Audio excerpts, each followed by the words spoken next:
Good morning, everybody. How is everybody this morning? Thank you for joining me on my Facebook Live on a beautiful Friday morning. Yeah, I'm very attached to my weather, so we always discuss weather every morning. Um, so if you don't know me, my name is Paula Hoger. I've been a dog training trainer operating in the Ottawa Valley for the last 25 years or so. I'm an agility enthusiast. That is definitely my big sport, but I also have done a bunch of other sports with my dog and currently also do scent work with my dogs. My dog training journey has taken me down many paths as I continue to learn more to help my dogs and my clients' dogs. I also have a human child, and he's a 12-year-old boy, and two of my own border collies, Iggy and Wicca. My latest interest is I've been studying some about human PTSD and how I can use that knowledge to help dogs with anxiety and fear issues because I do love to work with dogs with anxiety and fear because it is so reinforcing when you can help them and their owners achieve more confidence and the ability to go out in the world and enjoy the life. As I go through this live, please feel free to ask questions in the comments. I will answer throughout the live, so just ask away. If you are listening to the recording, let me know by using hashtag replay in the comments section. And please feel free to ask anything as you watch the playback, as I will regularly check back and answer questions. For those of you on the call, or even if you're listening to the recording, let me know where you're from and what does your dog do that makes you laugh. I have a baby, Wicca. She is about 8 months old now, and she's a border collie. And of course, she makes me laugh on a regular basis, as babies tend to do. Her latest thing is lying under her raised dog bed. Silly girl. I put a bed on top of it so it looks all comfy and warm, and she likes to lie underneath it on the floor. Little girls and their funny little things. And then there's Ig.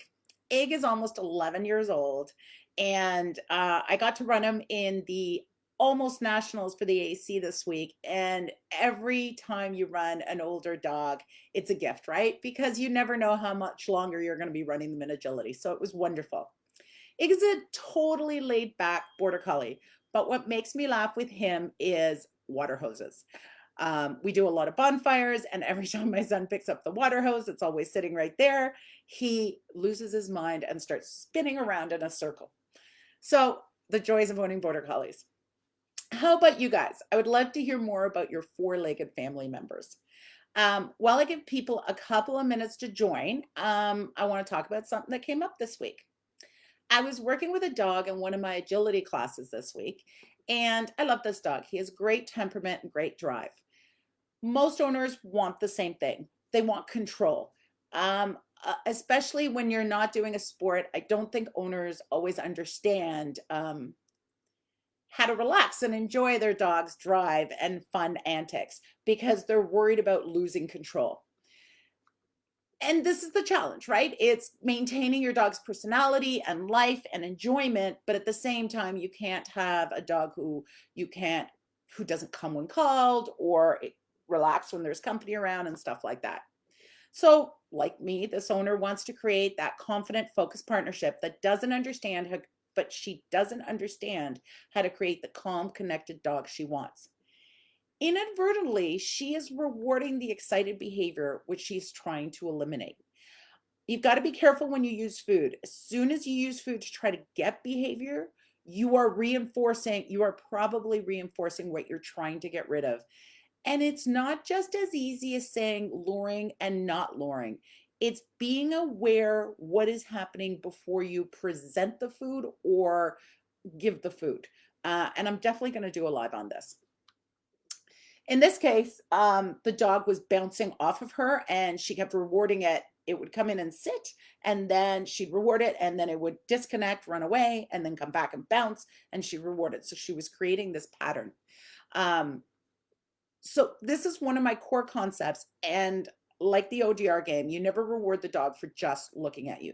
You're always rewarding the dog for doing something. Rewarding the dog for just looking at you creates so many unwanted behaviors, such as jumping and pawing. And in this case, because the dog's on leash, off leash, because it's doing agility, it creates Thank you for the cookie, I'm leaving, I'm going to take a loop. Thank you for the cookie, I'm leaving, I'm going to take a loop, which isn't what we want. We want, thank you for the cookie, what do you want me to do? Um, so I see this a lot with recall training. You call the dog comes, you give him a cookie, the dog runs away. As soon as you start eliminating the treats, what happens is the dog comes within 5 feet of you, looks at your hands, you're not offering the food, that becomes part of the cue system, and leaves because he's like, well, I'm not coming in to get a cookie, and that's what you've taught me to do, is come in, get cookie, run away. So you can't blame him. That's it. That's exactly what you've trained. You want to always ask for behavior. So when I'm working recalls, it's like working a set. It's always multiples, and then I give my release cue, which is break, and I say go run. Waiting for when you're working stationary stuff, before you interact with the dog, make sure you wait for that calm connection. You know what that calm connection looks like because the dog is usually looking at you or looking in agility. A lot of times you don't want them looking at you. You want them looking at the obstacle or whatever's in front of them. So looking at whatever you want and 4 paws on the ground and calm, not jumping up and down and bouncing. Then you reward that calm behavior by cueing another behavior. Always remember, if a cue is salient, and what that means is if a cue works. If you say sit and your dog sits, that means the cue sit is salient. Then the cue is in itself rewarding. So at first, when I'm working ODR game, and we'll talk about this, we talked about this last week and a little more today, I ask for very simple things like the dog connects with me, I'll take a step back, the dog chooses to follow me, I'll reward that. So I'm not rewarding just looking at me, following me, staying, interacting with me. The backing up becomes the cue to follow me. And the dog starts to understand when I back up, you should follow me because then you have the possibility of earning a reward. Then I could take 3 steps. Now the dog's following me for 3 steps. And you keep building this because now I can back up and I can ask you to sit. And then I can put you in front of a jump. And then you just add more things between the rewards for staying connected. A dog that pays attention like this is also the first step in gaining off-leash freedom because they learn to work with you and stay with you when necessary and be able to have freedom because they will come back to you.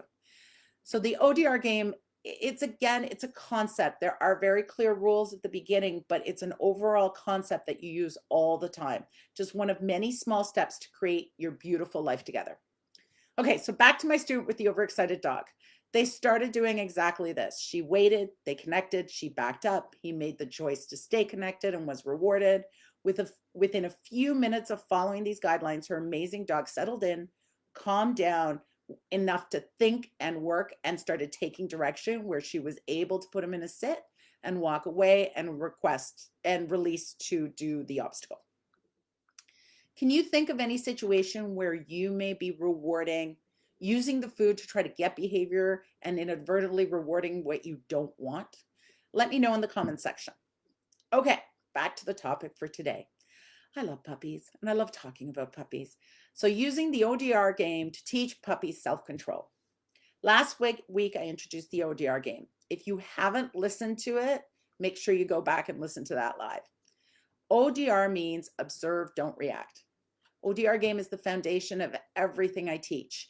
And sometimes a little subtly, but it's always everything I teach starts with this. It creates a dog that is calm, can stay thinking, in other words, listen and accomplish what was asked because they're still able to think. It's all about that calm, connected, thinking dog instead of that woo dog who's just crazy and can't think. Puppies are a blank slate. Without a doubt, they have their own individual drives and sensitivities. By drives, I mean things they want and how hard they are willing to work to get them. That's what I call a drive. Sensitivities, I mean things that diminish drive. Let me give you an example. You have a dog that loves to tug. We can call that play drive. At home, they want to tug 24/7 if you let them. You take that same dog to an agility class and you bring out the toy prepared to have a great game of tug, and the dog walks away when you offer the tug. This is a sensitivity. At home, where they are 100% comfortable, they are able to engage their play drive. at agility class where they might be a little worried or excited about the new room, the barking dog, the different people. They can't engage their brain enough to tug. Tugging takes engagement. Knowing your dog's drives and sensitivities makes you more prepared to handle your dog in different situations. Last night in agility, I have a client whose dog is great at tugging, has a little bit of a hard time letting go. And we used this sensitivity to start to create her out cue. So the owner would say her cue, out, and I would take a step towards the dog. The dog would drop the toy. Eventually, the out predicts me stepping towards, and the out will cause the dog to drop the toy.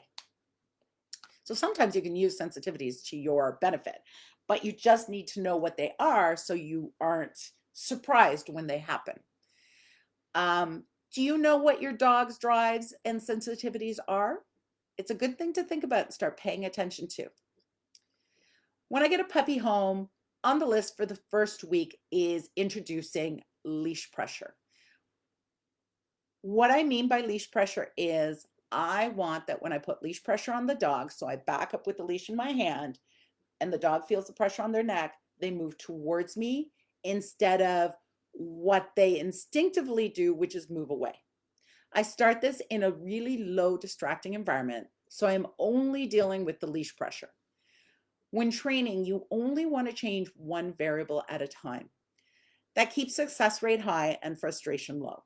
If there was a lot going on and you put leash pressure on the dog may be reacting to something going on in the environment, like a noise and not even thinking about the leash pressure. If your dog's panicking, he's not thinking. And if he's not thinking, he can't possibly be aware of the leash pressure. So now you have a dog who is exhibiting leash pressure, but is in a state of panic and not in a state able to learn. You never know how this puppy's going to react. I've had puppies that I've put leash pressure on who start screaming. So I tend to do this not only in a really quiet scenario, I tend to do it not in public. For some dogs, it's shocking that they can't go where they want to go and they have a little bit of a panic attack that usually passes in 30 seconds. But you never know what's going to happen. Most puppies will fight the pressure and instinctively do this when you put pressure on the leash towards you. And that is called opposition reflex that I have mentioned in previous lives. And this is why this is the first step to the ODR game, because you will use leash pressure in the ODR game. And I want the dog completely comfortable with that leash pressure before you try that in a more distracting environment. No matter what the puppy does, I keep the leash pressure. I keep a soft, happy look on my face. Sometimes when we're thinking, we tend to look a little intense and you're like, and you don't want to do that to the puppy. You want to be like, la, la, la, la, la, look at how cute your little face is. And you just want to keep a little bit of leash pressure. If the dog has a little bucking, you're just like, yeah, la, la, la, la, la. Within usually 10-15 seconds, the dog will move into the leash pressure or at the very least stop bucking, which is jumping up and down. As soon as they do that, I reward, and I reward in such a way that they have to move forward to get the reward. So that is using your treat placement to help the next behavior. I play this game for a few days until my puppy is very comfortable moving towards me. And again, I do this in the house or in a very quiet backyard, depending on the puppy. Some puppies just being in the backyard is way too much.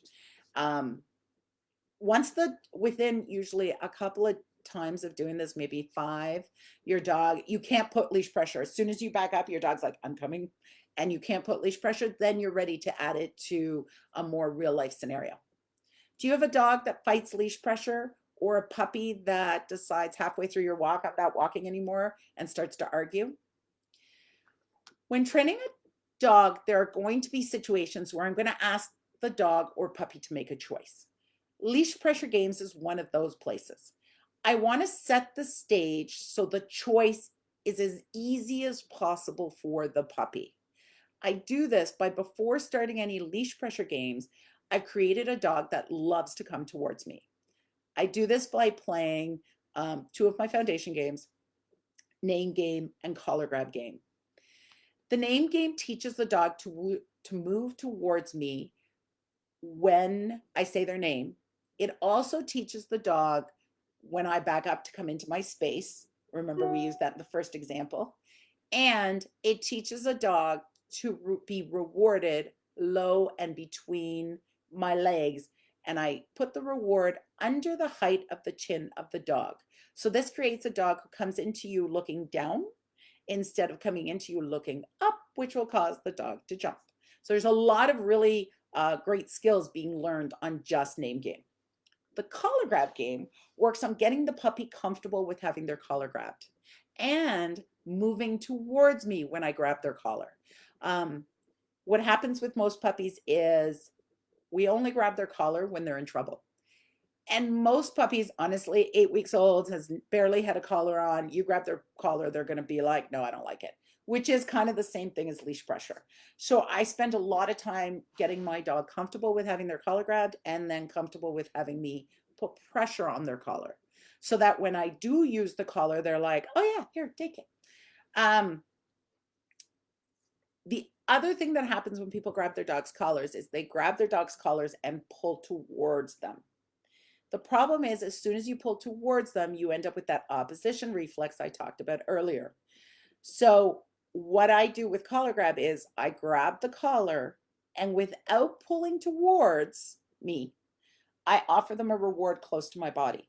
So this is a situation where I'm luring, but the presentation of the food comes after I grab the collar. So I am rewarding the dog, letting me grab the collar, but the location of the reward causes the dog to come towards me. Within a few repetitions, what you have is when you start reaching for the dog starts moving towards you because he predicts the reward's going to come from closer to your body. This prevents keep away, so a dog that when you go catch them won't let you. And sets the stage beautifully for the ODR game. Just remember when you are working with adult dogs as opposed to puppies, the more previous history they have with doing wrong habits, the more work it will take to undo them. The lovely thing with puppies is that blank slate. So they're going to try something once or twice, and when it doesn't work, they're going to be like, okay, we'll move on to something else. Where an adult dog who has spent 3 years pulling like a truck is going to try pulling a lot because they're like, no, this works. No, this works. I've seen this before. This works. So that's the biggest difference between working with adults and puppies. And this is also why getting these behaviors set right from the get-go, right from 8 weeks, starting to work on these things is so important. It is so much easier to teach than to problem solve and fix later on. Let me know in the comments if you need help with creating a puppy training plan or an adult dog habit changing plan. We offer this service as both online and remote, or online and locally. The next phase is to get the dog used to dealing with distractions. I usually go out in public for this stage because when on leash at home, my puppy is already figured out by doing name game, collar grab game, and leash pressure that paying attention to me is a good thing. I start with a very low level distracting. That could be, kids playing in the distance. Usually distance is how I keep the distraction levels low. As a side note, I live in a very low parvo and distemper incidence area. But I still avoid high traffic dog areas such as pet stores and vet clinics or anywhere near off leash parks.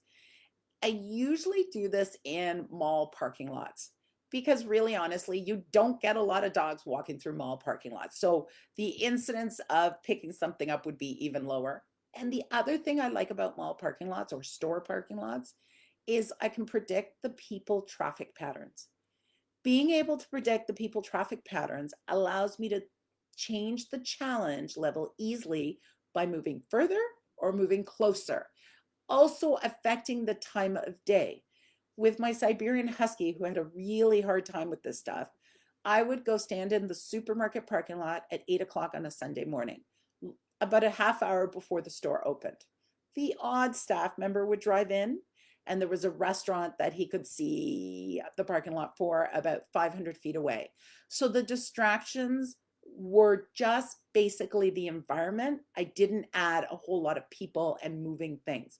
We slowly worked up to that, and by the end of it, he was able to handle full traffic on a Saturday morning at a really busy store. So you just got to take it methodically and go bit by bit, exposing them, letting your dog's successes guide you to the next step. So once I get to this place with my puppy, I get out of the car, I get out of the car and play the ODR game. And this means I put the puppy on the ground, the leash is in my hand, I anchor the leash hand to my body, and I have treats ready in the other hand. And then I let the puppy decide what the next step is going to be. Some puppies, a lot of puppies, if this is the first time you've had them out in the big world, will just sit there quietly. They won't move, they won't sniff, they just look around. And then I do nothing. I ask nothing. I don't ask them to come to their name. I don't ask them to think. I don't ask them to do nothing. I just let them absorb. This means I wouldn't let anyone come and say hello to my puppy either. So I usually start this far enough away that nobody comes running over, or if they do, I can see them coming. I just want my puppy to get an opportunity to absorb the environment and get comfortable. Usually within a minute or two, sometimes 5 to 10, the dog starts to move and sniff and then hopefully connect with you. If you're doing this and your puppy is not connecting with you, I suggest you find a location with less distractions and go back home and work a little more on name game, collar grab, and leash pressure. So your dog is learning being in my space, interacting with me is really good. If the puppy looks panicked, I move further from the distraction. Or I go like I did with my Siberian, where the only distraction was the new environment. And then I'm just going to stand there and let them work through the panic. Dogs cannot stay panicked if nothing adds to it. So if you get out of the car and again, I make it as easy as possible, but sooner or later I have to add a new location, but I do it when there's nobody at the new location. Big empty business place, like industrial area parking lots on the weekend, are empty. Those are perfect. Excuse me. So then I sit there and the dog might have a little bit of a panic, but then when nothing happens, they're like, okay, this isn't so bad. And they start to settle down. I've done this with hundreds of dogs. It always works. And if it doesn't work, I've only ever seen it with adult dogs. And then that's a whole different life.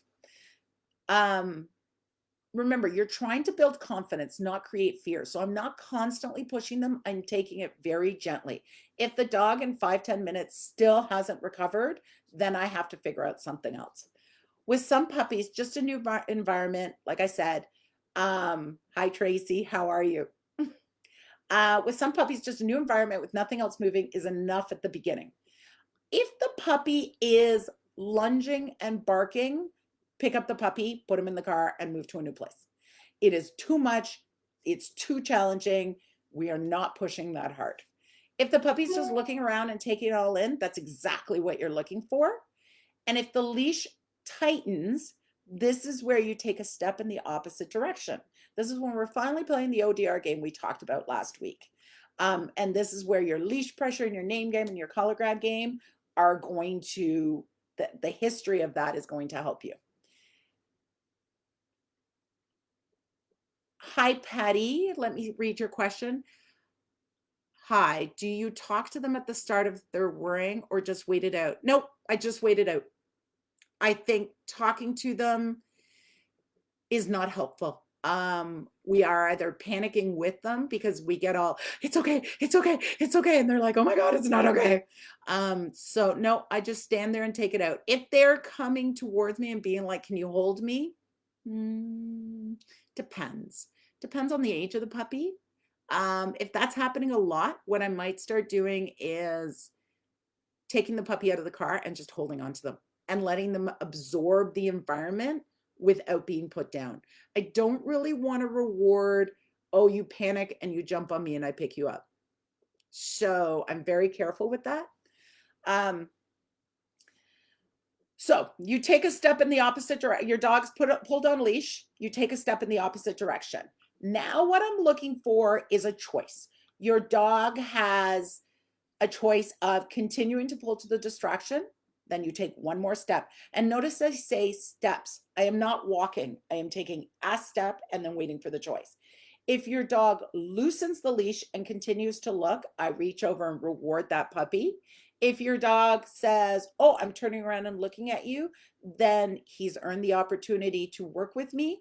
And then I might ask for a sit or a come. Again, I will not reward just bouncing back to me. Be very careful if your dog starts doing go out, pull the leash, turn around, come back.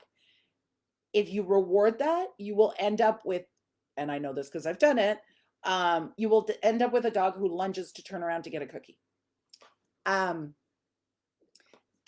at this stage, and again, this would be the same for a puppy as an adult new to the game, I reward anything and everything they focus on. If they look at something, and the difference between focus and looking, when they're looking around, they're like this. They're looking around and they're not stopping. When they focus, they look like this. They tend to close their mouths, point their ears. I will reward anything a puppy or a new dog focuses on, because if they think it's important enough to focus on, then it's rewardable. If you have a excited dog who focuses on stuff because it looks like fun, then you're teaching them self-control. If you have a nervous dog, then you're pairing something good with that thing, whatever that thing is. That could be a bus, a truck, a bike, a bird. I did this with my puppy. My puppy was still very young when the robins were out on the front lawn. And if we were playing in the yard and she stopped and stared at a robin, I rewarded her, because the next step I knew would be chasing the robins. And as much as I don't care if my dog chases robins, I also need my dog to be able to come off a robin if I call. So I wanted to create that you don't need to chase the robin, or it's rewarding to not chase the robins right from 8 weeks old. So always paying attention to stuff like that. And eventually I'm going to walk in the bush. Well, I walk in the bush every day. So if she sees a deer and I could catch that freeze before she chases a deer, I'm of course going to reward that, because I don't want her chasing deer. She might go too far, or if I'm not on my own property, she might go somewhere she's not supposed to. Okay. Back to the live. Okay.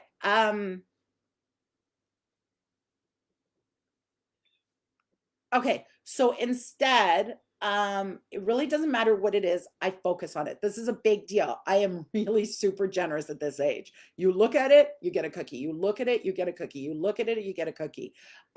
It just starts creating that calm behavior of looking at the world on a loose leash that I so want as an adult dog, and I so want when I'm teaching walking on a loose leash.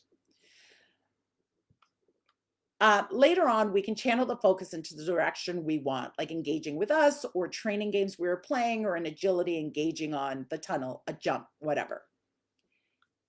Usually, most dogs, after being rewarded a few times, will start to look back at me for the reward.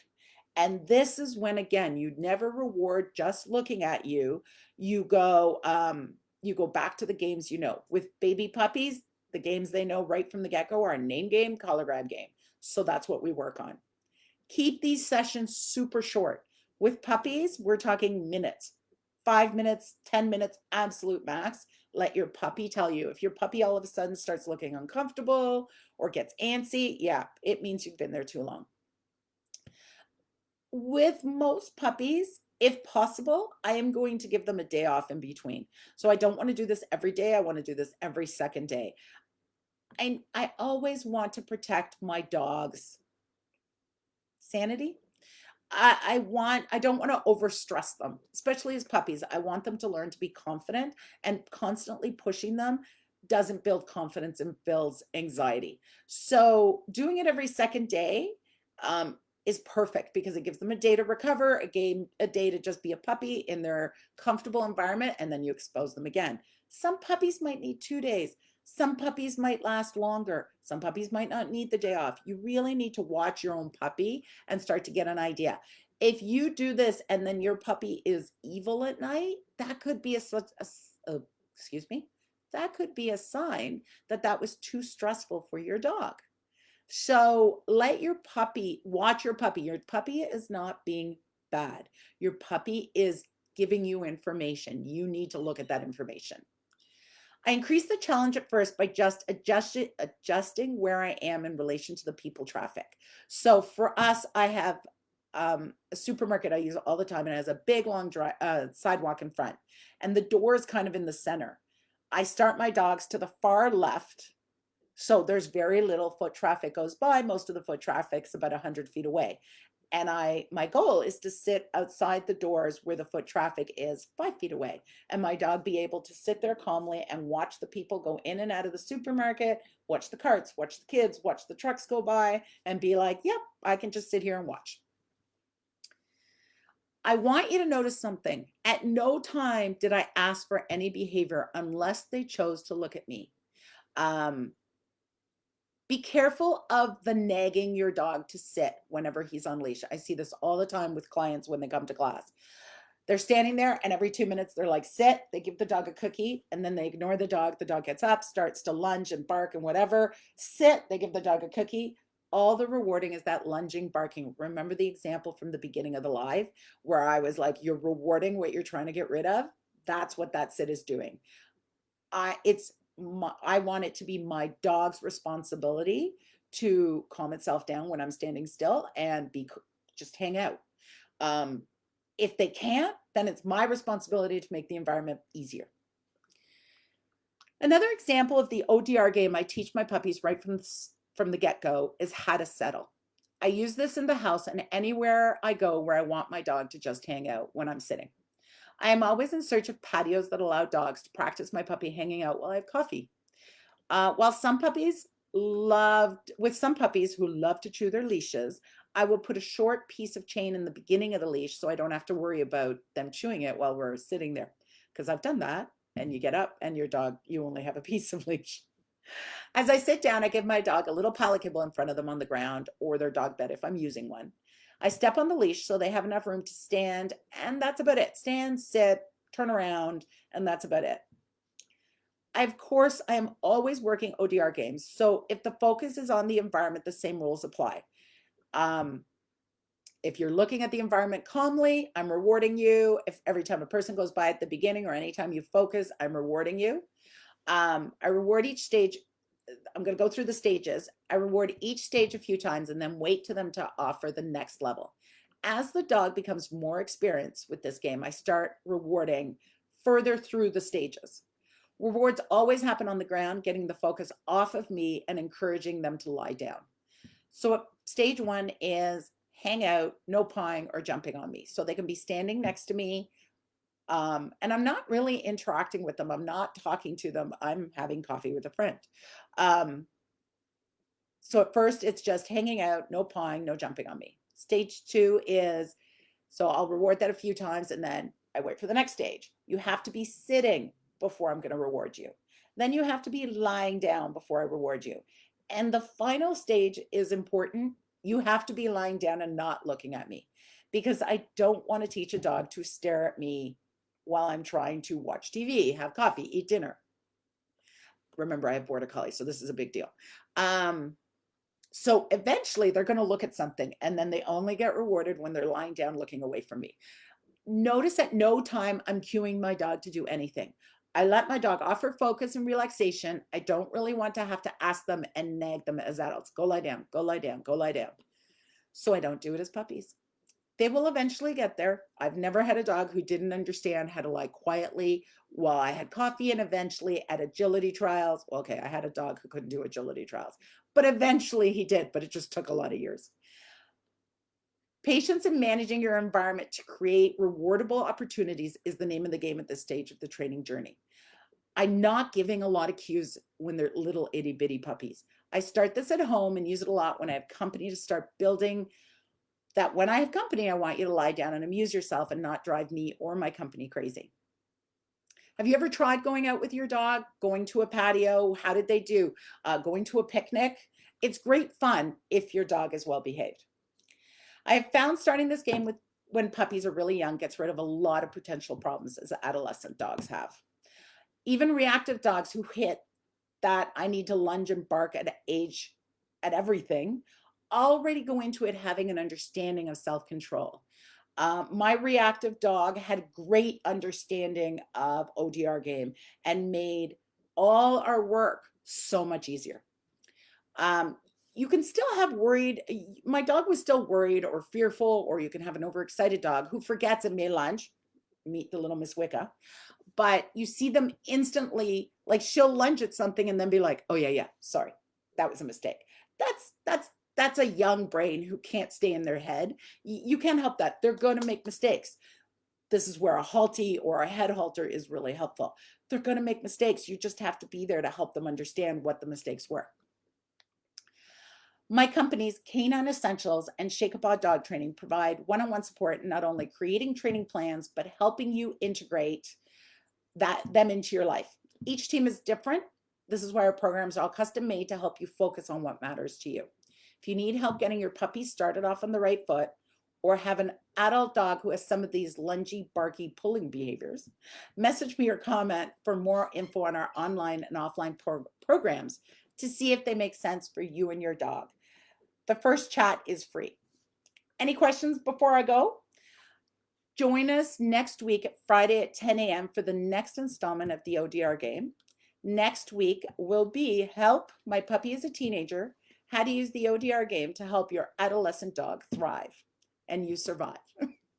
That's all for now. If you have any special topics, requests, let me know. Have a wonderful weekend. If you're in Canada, have a lovely Thanksgiving, and we will see you again next week. Bye, guys. Thank you so much for listening.